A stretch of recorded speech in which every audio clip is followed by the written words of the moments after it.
essere invitato il 2 giugno è come dire una sorta di invito a nozze, se mi permettete l'espressione, e tra l'altro in una sala come questa è un invito che insomma, suscita emozione, un invito suadente, mi verrebbe da dire. È un gioiello della nostra città, dico nostra perché anch'io, per chi non lo sapesse, sono vittoriese e continuo a risiedere in questa nostra bella città. Prima di affrontare il tema che mi è stato assegnato, che vedete riprodotto nel programma di sala, sentitevi una breve premessa che si ricollega a quanto è stato detto poc'anzi in ordine alla presenza delle signore che hanno votato per la prima volta il 2 giugno alle elezioni politiche, il 2 giugno del 46. Tanto vi ringrazio anch'io per essere qui presenti. Ebbene, che cosa voglio dire? Voglio dirvi che nel 46 le donne hanno potuto votare per la prima volta alle elezioni politiche, ma 21 di queste donne sono state elette in seno all'Assemblea Costituente. Questo è un punto che io voglio sottolineare, perché spesso quando si parla dei costituenti si citano i padri costituenti. Ecco, un appello che lancio è quello di smettere di ricordare solo i padri costituenti, di tener conto che c'erano anche le madri costituenti.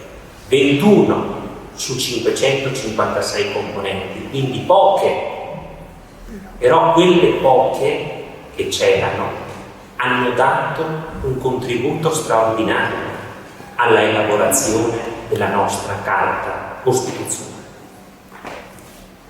Tanti diritti, tante situazioni di cui da tempo noi tutti godiamo sono il frutto di iniziative che dentro quel consesso hanno preso le 21 madri costituenti. E tra l'altro alcune di queste 21 hanno rivestito un ruolo di straordinaria importanza anche in relazione ad una tematica che ci interessa, ci tocca da vicino stasera. Io qui ho l'onore di avere al mio fianco questa sera tra l'altro, Presidente, due donne giudici, due donne che esercitano la professione di magistrato. Ebbene, del tema dell'ingresso delle donne in magistratura si è discusso in seno all'Assemblea Costituente ed è un tema che hanno sollevato certe donne. Di questo tema hanno discusso parecchio e anche con toni, come dire, piuttosto accesi, perché da parte di alcuni costituenti uomini c'era una posizione ferma volta ad impedire l'ingresso delle donne in magistratura. Vi cito solo qualche frase che venne pronunciata in quel consesso. Il giorno in cui avrete affidato l'amministrazione della giustizia ad un corpo giudicante misto di uomini e di donne, che cosa avrete ottenuto? Avrete portato nel sacro tempio della giustizia un elemento di più di confusione, di dissonanza, di contrasto. Pensate che c'era addirittura chi era un illustre giurista, invocò San Paolo. San Paolo diceva: tacciano le donne la Chiesa. Se San Paolo fosse vivo direbbe: facciano silenzio le donne anche nei tribunali. E così via, altre affermazioni che dicevano no, dobbiamo consentire questo perché la donna è bene che stia a casa a custodire il focolare domestico, come si suol dire. C'erano anche voci a favore, ma le voci più strenuamente a favore dell'ingresso delle donne in magistratura sono state espresse da alcune madri costituenti. Una di queste, tra l'altro, è stata eletta proprio qui in Veneto, l'onorevole Maria Maddalena Rossi.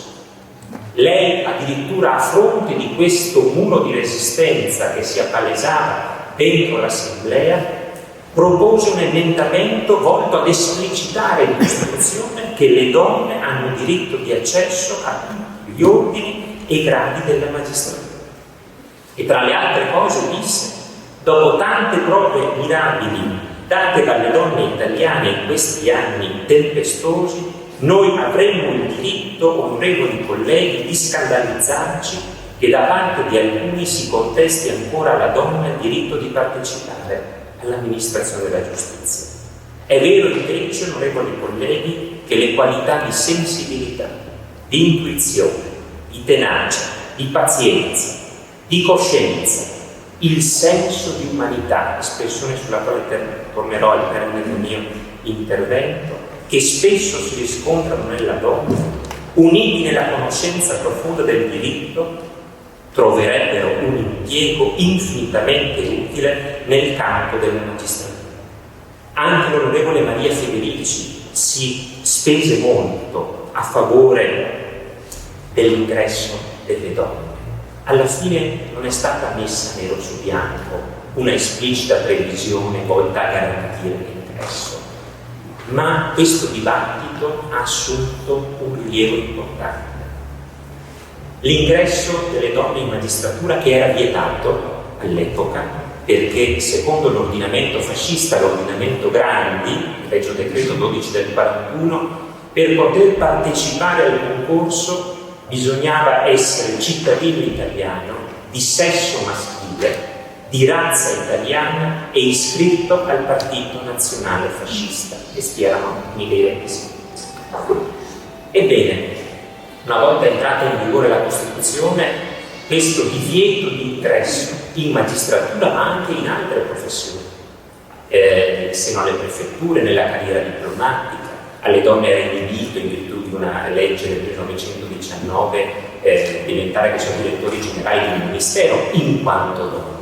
Ebbene, questo divieto è sopravvissuto per diversi anni da quando è entrata in vigore la Costituzione, perché c'erano resistenze politiche. Dopodiché nel 60 è intervenuta un'importante decisione della Corte Costituzionale, la quale non riguardava la magistratura, ma ha indotto poi il Parlamento nel 63 ad approvare una legge che ammetteva le donne in magistratura. E in quell'anno si è tenuto un concorso e a quel concorso hanno partecipato e hanno vinto 8 donne. Tra queste anche mi piace ricordare Gabriella Luccioli, illustre magistrato che io ho potuto ospitare qualche anno fa, una delle prime 8 donne diventate magistrato in Italia, che poi è diventata presidente di sezione della Corte di Cassazione, e ha illustrato ai miei studenti tutte le difficoltà che lei ha incontrato una volta che aveva vinto ed era entrata a far parte dell'ordine giudiziario. Perché dico questo?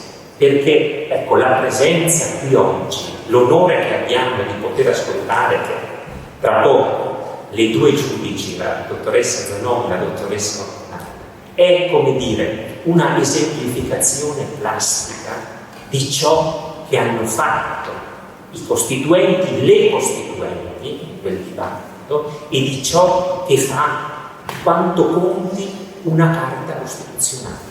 Ripeto, l'ingresso non è stato immediato, ma erano state poste le basi per favorire, ed oggi le donne sono percentualmente, sono più degli uomini in seno alla magistratura e hanno dato e stanno dando un apporto straordinario allo sviluppo della giurisdizione.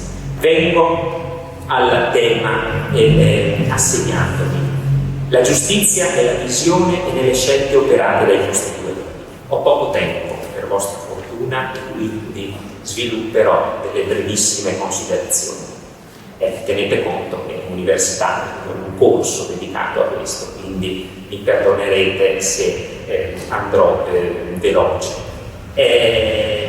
Intanto, in seno all'Assemblea Costituente, se voi provate l'esperienza di leggere quegli atti, ed è un'esperienza che io consiglio in particolare ai giovani qui presenti, guardate che è un'occasione per respirare aria terza, per constatare tra l'altro che tanti problemi che riguardano oggi il nostro Paese sono problemi che hanno radici molto risalenti, fatelo e trovate in internet oggigiorno, non avete più bisogno, come feci a suo tempo io, di stare a Padova a consultare dei polmoni impolveriti con bianchi, no, oggi trovate tutto, avete questa straordinaria opportunità, sfruttatela. Ebbene, vi renderete conto del fatto che di magistratura di giustizia si parlò molto in seno all'Assemblea Costituente, in particolare di magistratura ordinaria. Che cosa si intende per magistratura ordinaria? La magistratura che amministra la giustizia in materia civile e penale. Questi sono i magistrati ordinari. Dopodiché ci sono altre magistrature di cui si parla pochissimo, non si parla affatto nel nostro ordinamento. Quando si parla dei problemi della giustizia sembra che tutto sia legato alla magistratura ordinaria. No, bisognerebbe invece scoperchiare altre pentole, che però si preferisce non scoperchiarne perché lì ci sarebbero problemi anche di ordine costituzionale da affrontare. Ma andiamo oltre, ci occupiamo soltanto di quella ordinaria questa sera, anche perché i due ospiti sono due magistrati ordinari. Perché hanno discusso molto di magistratura, di assetto della magistratura, dei problemi della giustizia? Perché erano consapevoli del fatto che sarebbe arduo individuare quanto resterebbe di un diritto se non potesse essere fatto valere dinanzi ad un giudice per avere effettiva tutela. Se noi proclamiamo, come ha proclamato il Costituente, tutta una serie di diritti, bisogna poi che ci sia un giudice al quale potersi rivolgere per chiedere tutela. E il giudice è chiamato anche a garantire l'adempimento dei doveri costituzionali di cui spesso mi pare ci si dimentichi in questo Paese, che ci sono anche i doveri e il giudice sanziona chi non adempie i propri doveri costituzionali. Pensiamo a quello tributario, ad esempio. Dunque, consapevolezza dell'importanza del ruolo della magistratura, della giustizia più in generale, se volete. E quindi per dare concretezza a tutto ciò che era stato codificato e garanzia a ciò che era stato codificato nella prima parte. E il quesito che ci sono posti allora è stato questo: quali caratteristiche deve avere la magistratura per garantire questi diritti, per garantire giustizia? E che cosa serve affinché la magistratura possa soddisfare quella che Calamandrei qualificava come la somma virtù, una virtù poi essenziale ad ogni magistrato degno di questa qualificazione: l'imparzialità. Che cosa serve a questo fine? A questo fine hanno discusso molto, sto sintetizzando evidentemente. Hanno detto è importante garantire che il potere giudiziario sia separato dagli altri poteri, dal potere legislativo e dal potere esecutivo. Bisogna in particolare garantire l'indipendenza, attenzione, non solo della magistratura ordinaria complessivamente intesa come ordine, ma anche di ogni singolo magistrato. La Costituzione tutela ogni singolo magistrato, perché ognuno è chiamato ad amministrare una fettina della giustizia ed è importante che la possa amministrare garantendo l'imparzialità. A questo fine, allora, hanno deciso di mettere nero su bianco una serie di previsioni volte a tutelare l'indipendenza di ogni magistrato. Se voi scorrete la Costituzione trovate gli articoli 101 e seguenti tutta una serie di previsioni. Ne elenco qualcuna soltanto per non tediarvi troppo. Come si diventa magistrato per Costituzione?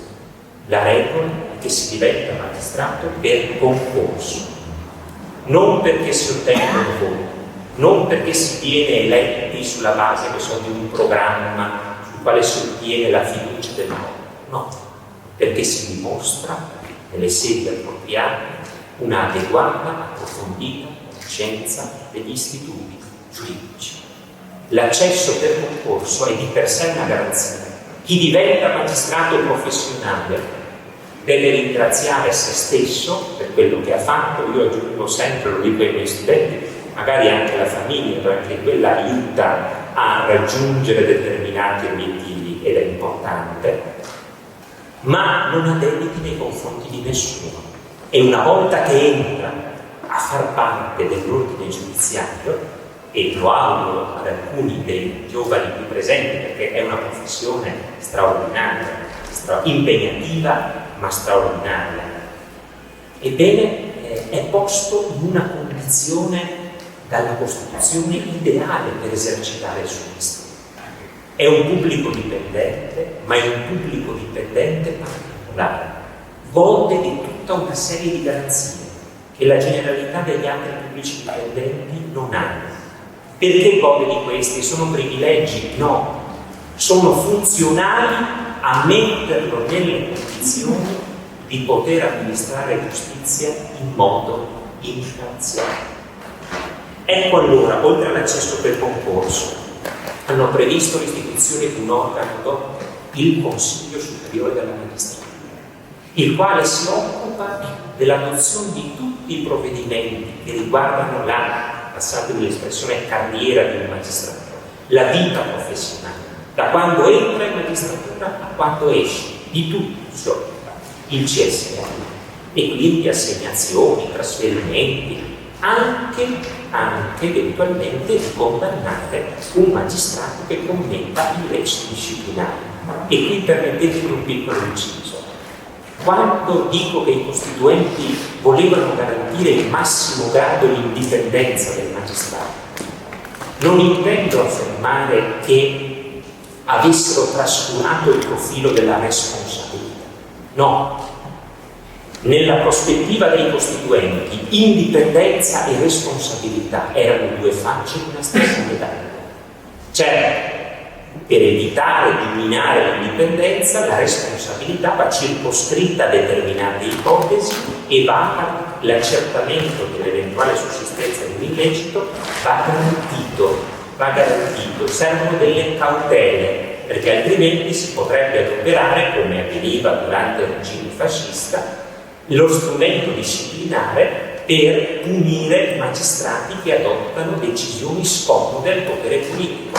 Qualche sera fa, se qualcuno di voi ha visto la puntata di Report, è stato intervistato un magistrato polacco che era stato sospeso proprio perché ha adottato una decisione sgradita al potere politico, al governo. Ecco, vedete, in quel caso c'è una sospensione. Ecco, quindi responsabilità è prevista a livello costituzionale ed è l'altra faccia dell'indipendenza. Certo, non responsabilità politica. Il magistrato non risponde al popolo per ciò che fa, non ha bisogno del consenso popolare, ha bisogno di un'altra cosa, di un bene prezioso per ogni magistrato, della fiducia della collettività nel magistrato, che è un'altra cosa, Ma i costituenti hanno previsto ad esempio che per giudicare determinate controversie, come quelle che coinvolgono i minori, il legislatore possa prevedere degli organi giudiziari ai quali partecipano anche non magistrati, persone, cittadini idonei estranei alla magistratura, che possono aiutare i giudici di professione, i giuristi e i giudici di professione a decidere per il meglio, ad esempio quando è coinvolto un minore. Ahimè, questo organo, forse ci dirà qualcosa poi la dottoressa, è destinato a venire meno in virtù, se verrà attuata una delega che il Parlamento repubblicano ha approvato l'anno scorso, e io sono molto perplesso su questa scelta del legislatore italiano, perché era un fiore all'occhiello del Tribunale dei minori nel nostro ordinamento. Ma i costituenti si sono spesi oltre, hanno garantito l'inamovibilità dei magistrati, perché durante il regime fascista un magistrato scomodo veniva spostato trasferito da una sede ad un'altra, o gli venivano modificate le funzioni, quindi gli veniva fatto recapitare un messaggio implicitamente: guarda che hai disturbato il manovratore il detentore del potere, ergo ti trasferisco. E allora i costituenti hanno sancito la garanzia della inamovibilità, prevedendo che il magistrato possa essere trasferito, ma a determinate condizioni. Hanno poi previsto, articolo 101, una previsione sintetica ma di straordinaria importanza. I giudici sono soggetti soltanto alla legge. Il giudice, quando è chiamato a decidere, è da solo, sostanzialmente. C'è la fattispecie concreta da decidere, ci sono le regole da applicare, ma nessuno può dare indicazioni, nessuno, neanche il capo dello Stato, perché è presidente del CSM, neanche il capo dello Stato. I giudici sono soggetti soltanto alla legge, quindi hanno anche il peso della responsabilità del decidere, una responsabilità che francamente io, per come mi conosco, e non credo che sarei stato adatto ad assumermi, perché mi pongo dei dubbi anche quando rientro a casa la sera dopo aver interrogato per una giornata se è vero che le valutazioni sono state corrette e ho dato le valutazioni che ognuno si meritava, se non dovevo approfondire ancora di più, mi pongo delle domande, mi pongo dei dubbi, e in fondo è un esame, figurarsi se dovessi prendere decisioni che incidono sui diritti, sulle libertà, incidono sugli assetti familiari e così via, dire il peso di tutto questo non è una cosa di poco conto. Ecco, quando hanno discusso di questa previsione c'era chi aveva proposto, ed era il primo testo della previsione, di scrivere così: i giudici sono soggetti soltanto alla legge che interpretano ed applicano secondo coscienza. Questa era la prima versione.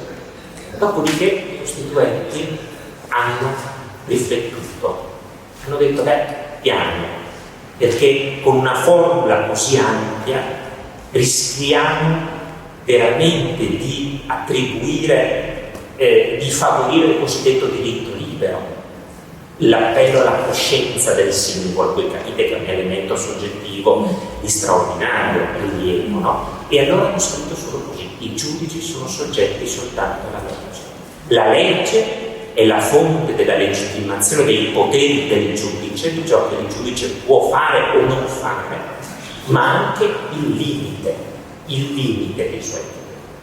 Ecco, i costituenti hanno prestato bene attenzione ad evitare che anche il potere giudiziario, che anche la magistratura, fosse, come dire, un compartimento stagno a sé stante.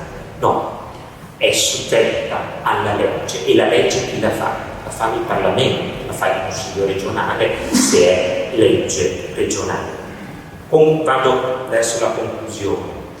Hanno previsto un'altra previsione spesso trascurata, che è molto importante per chi svolge il ruolo di pubblico ministero nella magistratura ordinaria. L'autorità giudiziaria dispone direttamente della polizia giudiziaria. Guardate che anche questa è una garanzia importante per l'attività di un pubblico ministero. E poi hanno previsto il coinvolgimento del Ministero della Giustizia. Ferme le competenze del CSM, spettano al Ministro della Giustizia l'organizzazione e il funzionamento dei servizi della giustizia.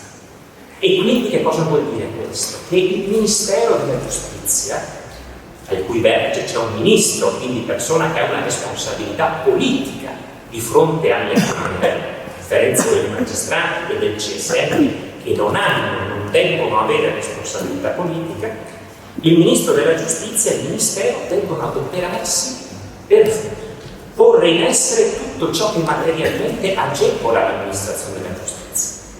I computer, le stanze, la carta, le fotocopiatrici, il personale amministrativo, che ha un ruolo importantissimo. Abbiamo letto ieri, mi pare, che qui a Treviso, la Procura della Repubblica di Treviso persa in una situazione di grave scopertura nel personale amministrativo, tant'è che il personale sta ipotizzando uno sciopero per dopo l'estate.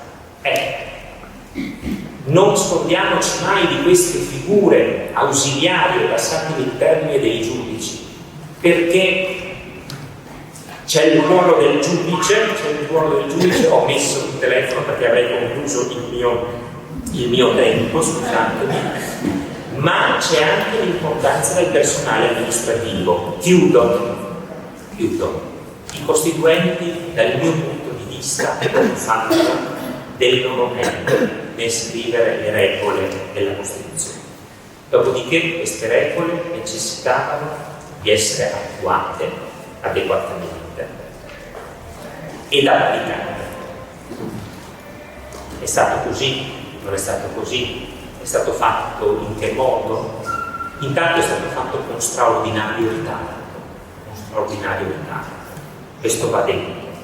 Tant'è che il professor Giovanni Ponso, illustre penalista e anche persona di primo ordine, tutti i grandi giuristi che io ho conosciuto sono grandi uomini, grandi personalità prima di tutto, che non hanno bisogno di darsi tanto tono per far valere la loro autorevolezza. Ecco, Giovanni Ponso scrisse 1000 decenni fa e, con tutto il rispetto che si deve ai costituenti, ecco, forse hanno commesso una ingenuità nel demandare al Parlamento repubblicano, senza fissare un termine ben preciso, il compito di adeguare tutta la legislazione che riguarda la magistratura.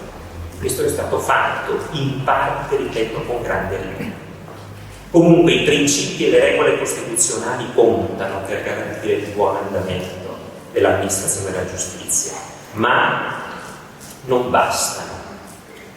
Contano le risorse materiali che vengono messe a disposizione di chi amministra la giustizia. Io oggi ho parlato dei magistrati, ma naturalmente un ruolo è rivestito anche dagli avvocati nell'amministrazione della giustizia, ma ho poco tempo. Contano le risorse, conta il personale che si mette a disposizione dei magistrati, perché c'è un prima e un dopo l'attività del giudice o del pubblico ministero. Io quando leggo che la riforma della giustizia è una riforma a costo zero o che non comporta nuovi o maggiori oneri per la finanza pubblica, io mi insospettisco subito, perché dubito della reale efficacia innovativa di riforme di questo tipo, e talvolta le riforme hanno dei costi occulti che non si possono neanche preventivare. Quindi contano le regole e i principi costituzionali, contano le regole attuative dei primi, contano le risorse materiali, ma poi contano, e molto, contano le risorse umane, contano le qualità delle persone che sono chiamate ad amministrare la giustizia, conta la loro formazione giuridica, e qui mi permetto di dire anche la scuola e l'università. Forse qualche domanda se la dovrebbe porre se ci sono delle problematiche, perché è facile puntare il dito, ma bisogna porsi delle domande e assumersi anche le responsabilità. Contano le qualità, conta la formazione, e perché le regole, quelle costituzionali, quelle processuali, queste sostanziali, necessitano di essere interpretate da persone in carne ed ossa. È un po' come avviene in ambito musicale, no? C'è uno spartito, però dipende da chi interpreta quello spartito. Lo stesso vale per la giustizia. C'è qualcosa di più però che conta, che fuoriesce dalla sapienza giuridica. Contano qualità umane, direbbe Calamandrei. Occorrono giuristi che sono persone di cultura, esperte di vita, non solo di leggi. Questo è un tasto sul quale un grande giurista del secolo scorso, membro dell'Assemblea, Piero Calamandrei, ha insistito molto. Vi leggo solo due sue affermazioni. La prima: compito del giudice è cercare di introdurre nelle formule spietate la comprensione umana della ragione illuminata dalla pietà. Straordinaria questa affermazione. Altra affermazione: non dico, come ho sentito ripetere, che al giudice sia nociva la troppa intelligenza. Dico che il giudice ottimo è quello in cui sulla cauta cerebralità prevale la pronta intuizione umana. il senso della giustizia, per il quale, appresi i fatti, si sente subito da che parte la ragione. È una virtù innata, non ha niente a che vedere con la tecnica del diritto, come nella musica in cui la più grande intelligenza non serve a supplire alla mancanza di orecchio, Calamandrei per un illustre giurista. Qui in questa stanza noi troviamo raffigurata tra le altre la giustizia, una delle virtù che i consiglieri che amministravano il suo tempo Ceneta avrebbero dovuto tenere ben presente nell'espletamento del loro ruolo. Come potrete notare, la giustizia è qui raffigurata con la spada in una mano e nell'altra c'è una bilancia con due piatti. Ecco, vorrei richiamare la vostra attenzione sulla bilancia. La bilancia è un simbolo che anche Calamandrei ha adoperato in un suo celebre testo, Elogio dei giudici, scritto da un avvocato. Ebbene, se voi avrete modo di osservare comunque la prova in internet, in questa copertina, nella copertina di questo saggio straordinario, ancora oggi di grande attualità, vedete raffigurata una bilancia nella quale su un piatto c'è un grosso codice di leggi, nell'altro piatto invece figura una rosa. E contrariamente alle leggi della fisica, il piatto che pesa di più, dove pende la bilancia, è il piatto della rosa. Che cosa intendeva dirci Calamandrei con questo, che è un po' il sunto del suo modo di intendere la giustizia? Affinché la giustizia funzioni umanamente, bisogna che la bilancia penda dalla parte della rosa.